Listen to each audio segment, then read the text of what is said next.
জোড়া মৃতদেহ উদ্ধার হলো দাঁতনে। ঘটনায় জানা গেছে রবিবার সকালে দাঁতন থানার ভিকুবার ও সডরং গ্রামে গলায় ফাঁস লাগানো অবস্থায় দুই জায়গা থেকে দুটি মৃতদেহ উদ্ধার করে পুলিশ। যদিও ঘটনায় জানা গেছে আফসারি বিবি ভিকুবার গ্রামে থাকতেন, তার স্বামী থাকতেন কর্মসূত্রে বাইরে।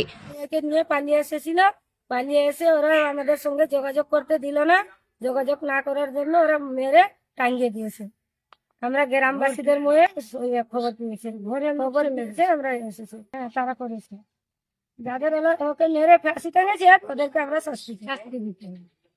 ঘটনার সঙ্গে ওর বাড়ির লোক সব আছে, তার মামি আছে, স্বামী নেই বাড়িতে, মানে ওরা শাশুড়ি, মামি শাশু, মামু শ্বশুর, ওইরা হয়ে মেরে মেয়েকে টেঙে দিয়েছে। অপরদিকে সডরং গ্রামের সৌম্যকান্তি পয়রা তার বাবার সঙ্গেই থাকতেন।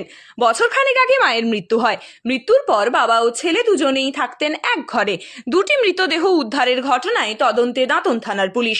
পারিবারিক অশান্তির জেরেই আত্মহত্যা না অন্য কোনো কারণ রয়েছে তাও খতিয়ে দেখছে দাঁতন থানার পুলিশ। মৃত্যুর প্রকৃত কারণ জানতে দুটি দেহ ময়না তদন্তে পাঠানো হয়েছে। মর্মান্তিক দুটি পৃথক ঘটনায় এলাকায় শোকের ছায়া।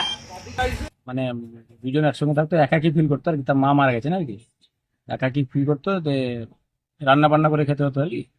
সেই জন্য সে নিজে আত্মহত্যার চেষ্টা করে লাগিয়ে দিয়েছে আর কি। ঘুমিয়েছিল যেখানে সেখানে লাগাই দিয়েছে, অন্য জায়গায় গিয়ে লাগিয়েছে করে নিজস্ব একাকিত্বের জন্য করেছে আর কি।